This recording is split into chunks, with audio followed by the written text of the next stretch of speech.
ทำก่อนไว้ก่อนมีคนซื้อมาให้แล้วบ่มีเนาะคือสิถ่ายอยู่แล้วบ่เบิดได้บ่น้ำก่อนอันนี้เพอเอาไว้ลวกกินเด้อยังบ่ทันได้ลวกคือเก่ายังเหลืออยู่เนาะตัวเก่ากะเงื่อใดคนดินข่าวแล้วบ่คนแล้วบ่เศร้าคนแต่เศร้าบ่ตัวน่ะคนแต่เศร้าคนแล้ววันยุดเฮ็ดมัน10 โมงเมื่อยแต่เช้าแดดเนาะเดี๋ยวกองเดียวแล้วกองหนึ่งโอ้ถือว่าเก่งนี่คนผู้เดียวบ่โอ้ไม่ธรรมดาพี่น้องเนาะพี่น้องเนาะเราสะอยู่มาใส่กระสะไปน้ำพี่น้องกระสีเต็มแล้วเนาะกระสะนี้แบบนี้สะลงไปแบบนี้พี่น้องเนาะ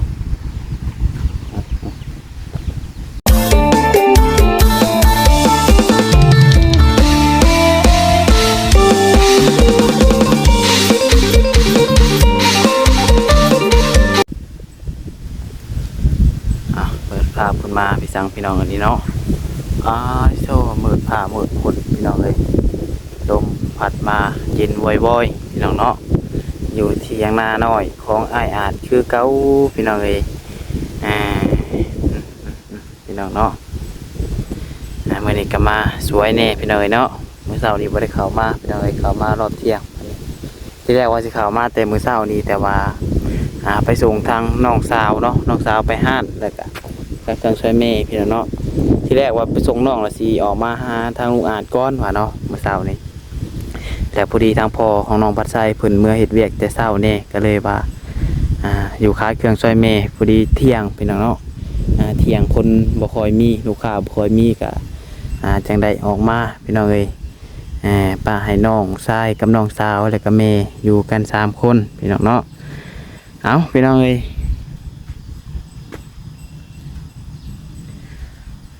กราบทักทายสบายดีสวัสดีพ่อแม่พี่น้อง FC เบิร์ดสุขูสุคนเบิร์ดสมองสุบอนเพราะว่าสิอยู่ฝั่งลาวฝั่งไทยแล้วก็อยู่ทางต่างประเทศเด้อพี่น้องเด้อการยินดีต้อนรับเข้าสู่ช่อง YouTube น้องพัดไซชาแนลอีกแล้วพี่น้องเนาะ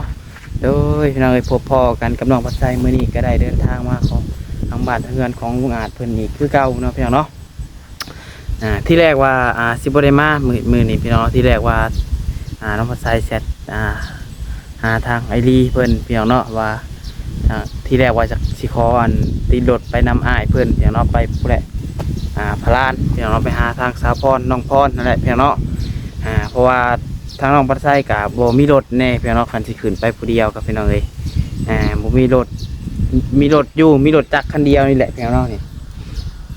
รถคันเดียวเที่ยวขี่มาหาทางไออาดนี่แหละแต่ว่าไว้ให้เมย์ไส้เพียงเนาะไว้ให้เมย์ขี่ไปตลาดเราลงตลาดแต่ละมือทุกมือเพียงเนาะ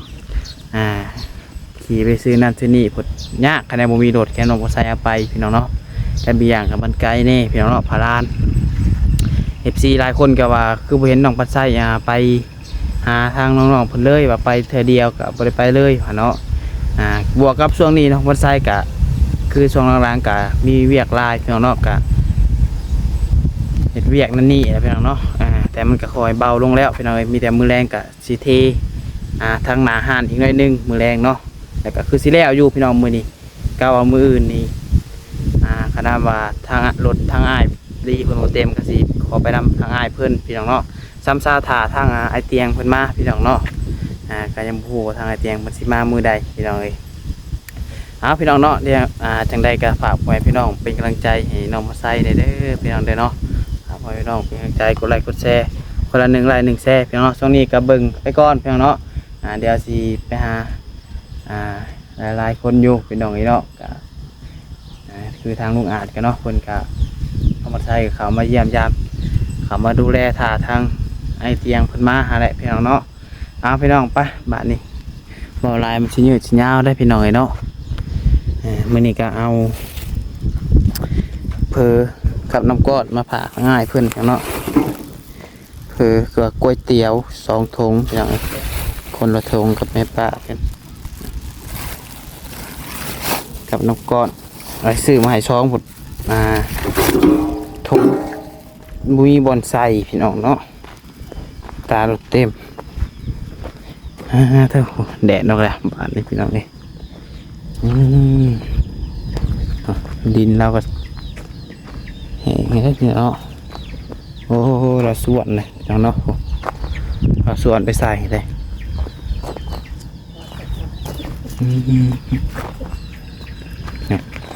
ยังเด้ทางนี้เมื่อยแห้งแล้วบ่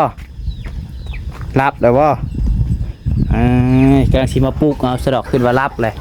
สบายดีเด้อลุงอัดเด้อโอ้ยเอาทำก่อนไว้ก่อนมีคนซื้อมาให้แล้วบ่มีเนาะคือสิถ่ายอยู่แล้วบ่เบิดได้บ่น้ำก่อนอันนี้เพอเอาไว้ลวกกินเด้อยังไม่ทันได้ลวกคือเก่าโอ้ยังเหลืออยู่เนาะตัวเก่ากะ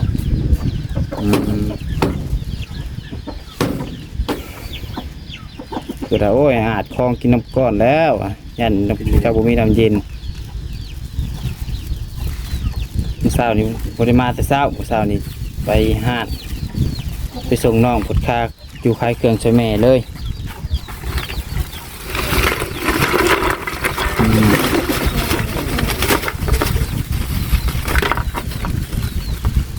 ลงบ่ปีนทางเดินหนักขึ้นเลย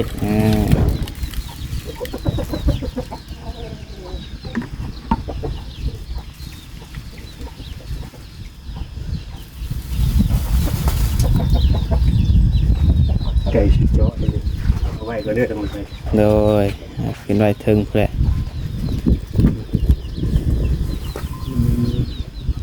กำลังว่าบดกินนี่เนาะแดดมาแล้วบัดพี่น้องเลยแสบตารู้สึกว่าแสบตาคันแดดเฮาออกแดดอาจจะเป็นยันสายตาสั่นไปจากยันได้ตัดแว่นใส่อยู่นี่อะไรมันออกแดดแล้วมันนั่นแสบตาเป็นจะเป็นน้ำยังพี่น้องเนาะก็สังเกตบางตัวเองอยู่เป็นโดนเติบเลยพอแห้งแล้วขนาดสายตาสั่นสิได้ไปแทกสายตาตัดแว่นใส่เนาะโอ้ยยังบ่มีเงินมีคำ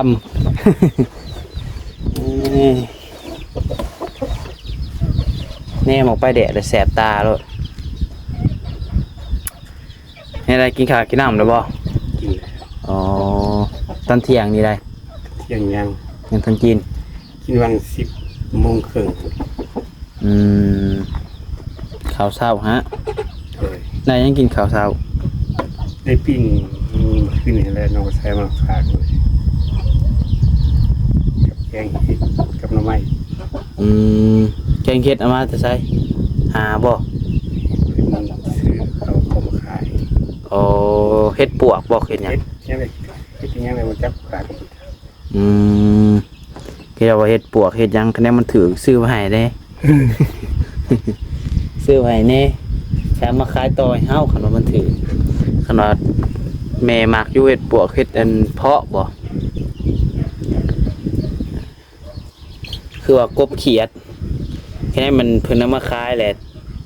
ชื่อมาให้เด้อลุงอ่ะกบแค่มีแค่มันถือแน่เนี่ยนะคนมาหลอกขายแถวนี้นะคือว่าคนไปขุดมาให้มาขายให้หมักแต่ได้กบนี่อ้อมคือว่าปนนี่มักกินเลยเนาะแม่นกินพี่น้องเนาะ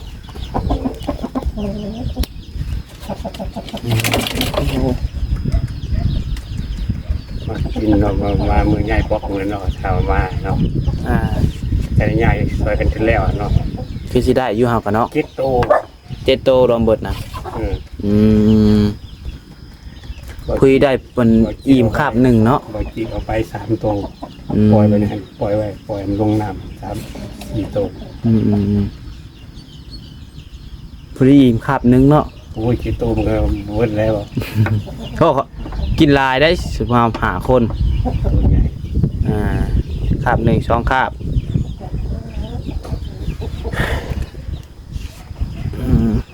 มีคนมาหาแล้วบ่เมื่อเช้านี่บ่มีใครมาเลยมื้อนี้อ๋อ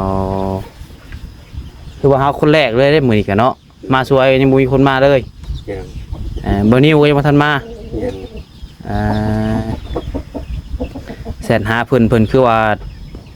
ผู้ขึ้นเวียงผู้บ่จะเพิ่นขึ้นเป็นหยังไปซื้อรถบ่ไปเบิ่งรถบ่ไปเบิ่งรถใหม่เพิ่นสิออกรถใหม่ไปจักบ่นิวนี่เห็นเพิ่นบอกมาว่า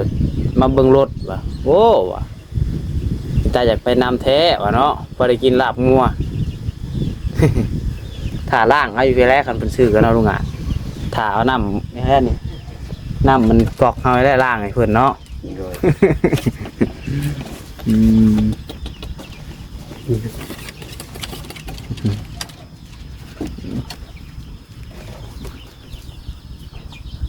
มาเจ้าแล้วว่าตัวนี้ แม่ อืมเนื้อใดคนดินข่าวแล้วบ่ คนได้บ่เศร้า คนแต่เศร้าบ่ตัวน่ะ คนได้เศร้าคนแล้ววันหยุดเฮ็ดมัน10 โมง อืม เมื่อยได้เศร้า แดดเนาะ โดยเจ้าของเดียว แล้วกองหนึ่งโอ้ถือว่าเก่งนี่คนผู้เดียวบ่ แม่ โอ้ไม่ได้ธรรมดาพี่น้องเนาะอ่ะคันว่าเห็ดตั้งเห็ดมื้อนี้นี่แล้วไปจักกองเดียวนี่ แล้วอันนี้ อืม แต่บ่เฮ็ดให้มันแดด คันบ่เมื่อยก่อนเนาะแม่นแล้วคันพ้นบ่ตกมื้อนี่กล้าว่าแล้วบ่คันผู้เดียวกะ ยังบ่ว่า คันมันเห็ดได้เนาะอันนั้นเห็ดบ่ได้เบิ่งเอาเงินให้ลูกอาดกันใส่หนีแล้วเงินยังได้พี่น้องเงินใส่หนีแล้วกินหนีค่ะเกิดละวานนี่บ่มีเงินทอนนี่เบิดโต เบิดโตได้นี่อ่ะ20,000 บาท บาทลาว 20,000 บาทลาว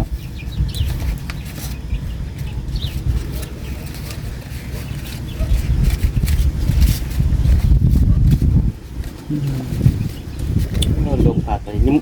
แม่นรับตื่นหนึ่งแล้วบ่นี่ แม่ อืม ผมจะยิบนี่ไปเลย นี่ไม่ใช่ นี่คือโทรศัพท์ นี่เอากระหนังอยู่นี่จัก30 นาทีนี่รับเลยลมเย็นครับ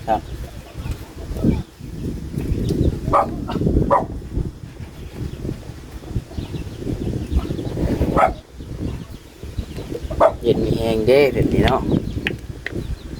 เป็นธรรมศาสตร์เนาะ แม่นเย็นธรรมศาสตร์ธรรมศาสตร์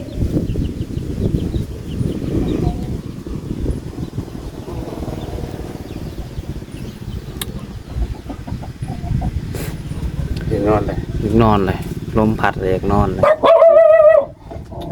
เบิ่ง กระต่ายจากนอน เลยส่วนง่ายอยู่บ่สดินนะ ง่ายอยู่ ง่ายกว่าตอนนั้นบ่ก็ซ้ำๆกัน ก็บางปันคือ อืมคนตก ข้างหน้ามันจะเหนียวข้างหน้ามันต้องเอาหน้ามันออกก่อนเลยเอาหน้ามันออกก่อนแล้วมันก็ลงไปข้างล่างมันก็ผงเก่าน่ะ มันตกบ่ได้อันลงฮอดพื้นว่าง่ายกันเนาะมีแต่มันเปียกทั้งเทิงซื่อ โดย อ๋อ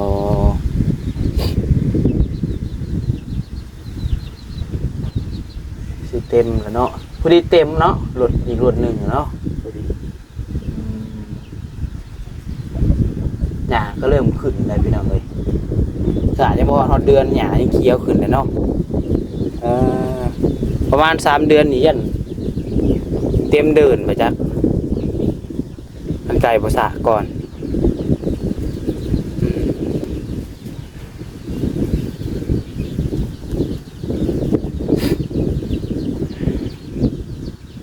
เนี่ยเป็นอย่างเนาะพาไปเบิ่ง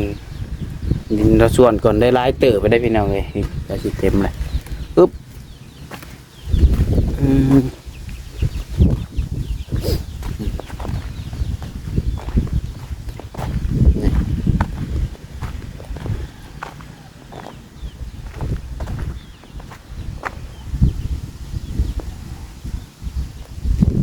พี่น้องเนาะเราสะ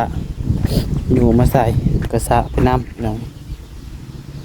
ก็สิเต็มแล้วเนาะดูสะนี้บ้านี้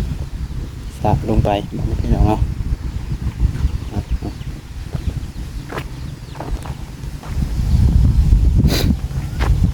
เมืองต้นกอกต้นกล้วยแล้วปลูกกระติดพี่น้องเอ้ยกำลังติดยังเหลืออีกแถวนั่นแหละเอามาใส่แบบตรงเนาะแถวนี้แถวขอบไก่นี้พี่น้องเอ้ยยังเหลือประมาณหลดหนึ่งเอาวะต้นนี้กับโบแวนได้คุดลงอีกบ่นี่ลุงอาจพอแล้วปลามีเลยมุยันเตะล่มบ่จอยพดกลางคืนมากเตะนี่ปลาข้าวกินดินพอแห้ง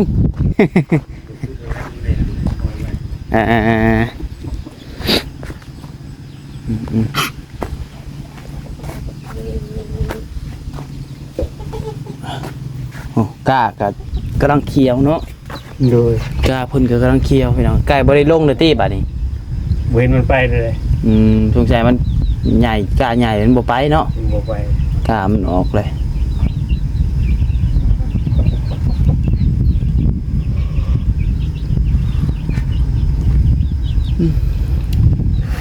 สิรับก่อนเลยพี่น้องเนาะถ่ายคลิปยังบ่จบสิรับก่อนแล้ว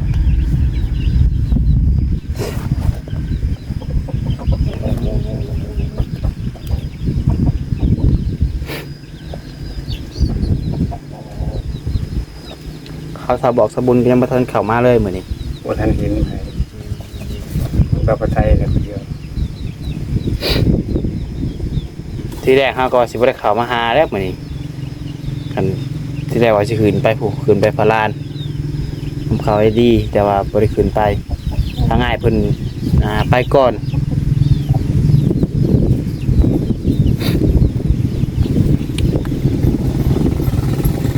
ไปเพิ่นฮะไปช่วยเพิ่นแม่นว่าสิติดรถไปน้ำเพิ่นขี่จักไปผู้เดียวไกลเจอพี่น้องเนาะกับอีกอย่างผลรถผลมีคันเดียวไว้แม่ขี่ลงไปตลาดรถคันเดียวเนี่ยกันขี่เขินเอาไปผลเพิ่นสิมีรถขี่ไปตลาดนะแอมไปมันสิเบิดมือแล้วเผื่อสิมาค่ำพุ่นแล้วเนาะเผื่อไปฮอดพี่น้องเลย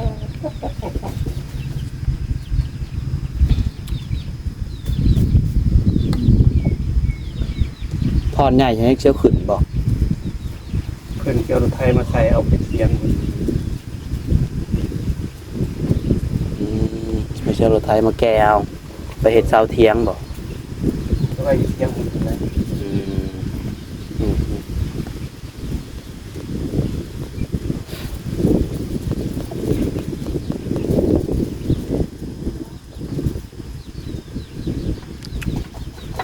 ในเมื่อคืนนี้นอนบริพันธ์ตัวเด็ดบ่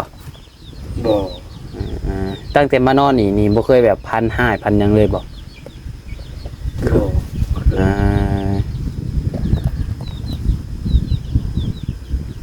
ดีแล้วสะเนาะเดินคำเพิ่นคูณ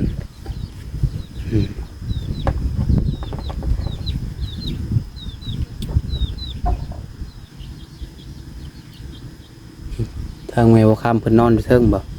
นอนอยู่เทิงพอดเนาะ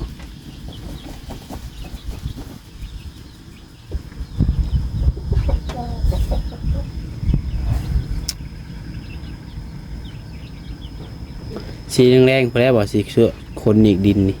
เลยแสนนอนหมดแล้วสีหามุมคนอีกหน่อยหนึ่งเอาเช้าคนนี้โดยอยากกันพ่อค้าเวียกสีขาวมาคนซอยโอ้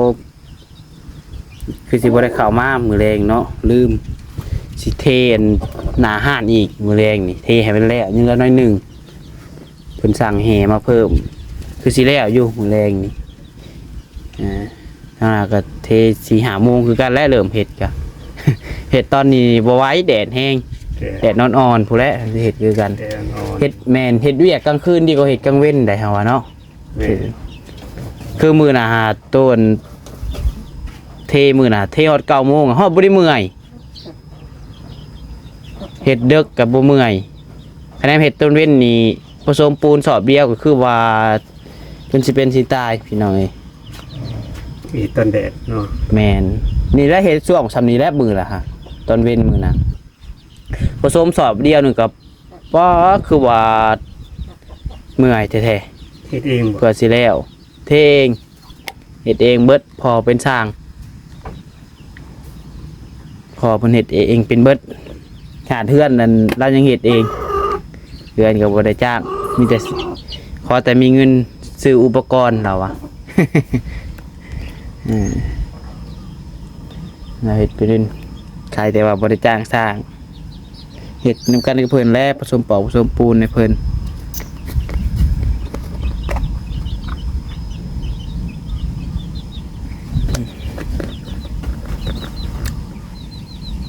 ก็จักโมงหนึ่งนี่พี่น้องบ่ายโมงปลายบ่าย1บ่าย2นอนเอาแห้งอีก2 ชั่วโมงเนาะจังลุย 4 โมง 5 โมงแล้วที่ลม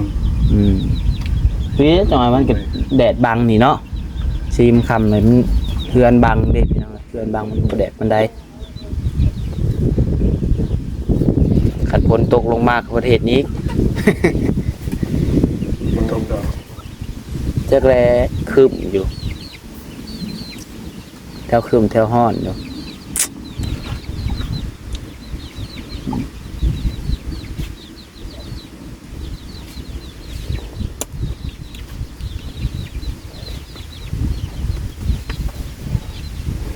เอาสาพี่น้องเนาะก็เข้ามาเตรียมยามทางโรงงานเพิ่นคือเก่ามื้อนี้ก็เนาะมีแต่ว่าสิได้กราบก่อนบัดนี้พี่น้องเอ้ยครับออกไปเวียกต่อก่อนพี่น้องเนาะอย่างใดก็ถ้าติดตามเบิ่งไปนำกันพี่น้องเนาะกราบเอาได้บัดนี้โรงงาน โดย โดย หมู่กับใจเด็ดที่แบบเยี่ยมมายามเดิม โดยเป็นหยังกินเราได้เผลอกันเนาะหน่อยต้มกิน กับหมู่กับใจเดิมเด้อ โดยบ่เป็นหยัง โดยแบ่งปันยันกินพี่น้องไอ้เนาะยามมีอันยามบ่มีก็บ่ได้แบ่ง อาหารการกินนี่แบ่งได้อยู่พี่น้องเนาะจะแบ่งเงินแบ่งคำอะไรบ่ได้จนน่ะบ่มีแบ่งให้